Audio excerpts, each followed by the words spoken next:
وقت نوم بطوط. البطة الأم كان عندها 5 بطابيط صغيرين، هما بطوطة وبطبط وبطوش وبطوشة وبطوط الصغير. والبطابيط الحلوين الصغننين المقطقطين كانوا طول اليوم بيلعبوا فرحانين، وفي ماما مبهدلين. وفي يوم من الأيام لما انتهى النهار وغابت الشمس والكل راح علشان ينام، قالت البطة الأم للبطابيط الصغيرين: يلا يلا يا شاطرين، ننام بدري ونكون حلوين. ونامت بطوطة واخواتها في السرير واتغطوا بريشهم اللي زي الحرير. وفجأة شافوا الإخوات ال5 حاجات بتنور في الضلمة. نادوا على ماما وقالوا: ماما يا ست ماما، قومي قومي شوفي ايه اللي بينور في الضلمة ده.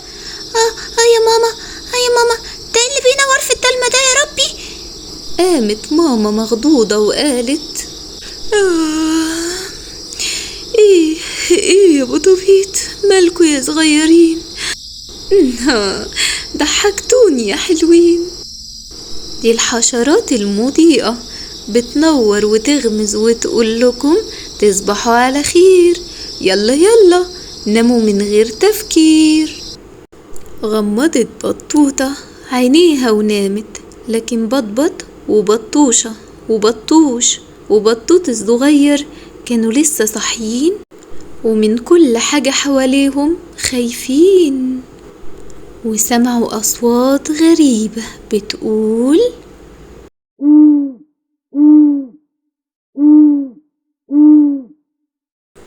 قاموا مخضوضين الصغيرين وقالوا: ايه ده بقى يا ربي ده؟ ايه ده بقى يا ربي ده بقى؟ ايه ده بقى ده؟ يا ماما، يا ست ماما، قومي يا ستي، قومي انتي نايمة، قومي شوفي ايه ده اللي بيصوت في الضلمة ده. قامت ماما مخضوضة وسمعت وقالت لهم: ده صوت بومة يا حلوين، هو ده اللي بيصوت في الضلمة، دي بس بتتونس معاكم، يلا يلا يلا ناموا وانا كمان هنام وياكم. بصت لهم البومة وقالت: ده ايه دول يا اختي؟ هما مالهم كده بيبصولي كده ليه؟ هو انا يعني عملت لهم ايه؟ ولا يكونش يعني عملت لهم ايه؟ غمض بطبط عينه ونام، لكن بطوشة وبطوش وبطوط الصغير كانوا لسه صاحيين ومن كل حاجة حواليهم خايفين. وقتها شافوا حاجة بتتمايل وتتهز يمين وشمال يمين وشمال. صاحوا وقالوا: يا ماما، يا ست ماما، اصحي بسرعة يا حاجة انتي، قومي شوفي ايه ده يا ربي ده؟ ايه ده اللي بيتهز ده اللي انا شايفه ده؟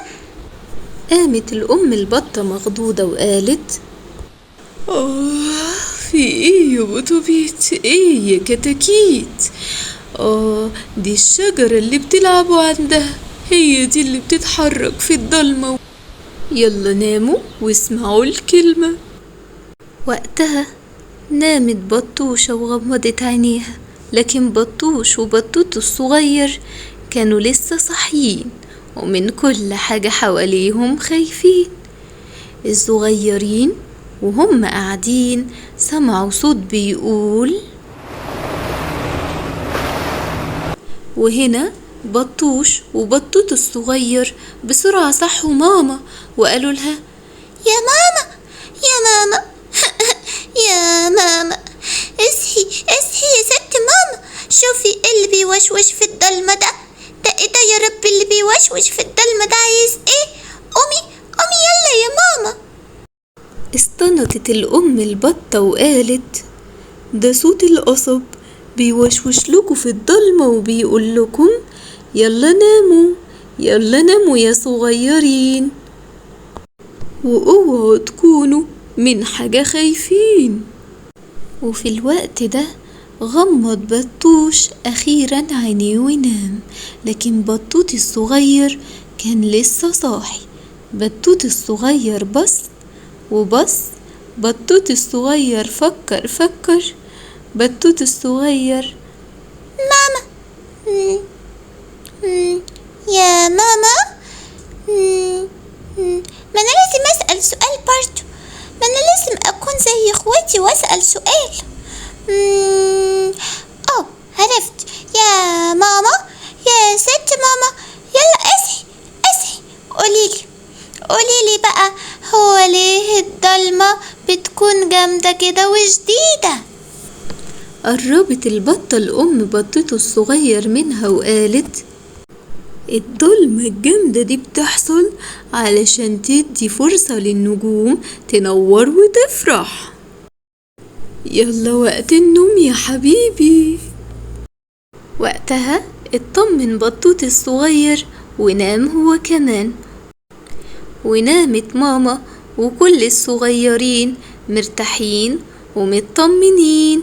ويلا بينا احنا كمان يا صغيرين ننام. تصبحوا على خير يا حلوين يا شاطرين، والصبح تفوقوا مقطقطين ومنورين.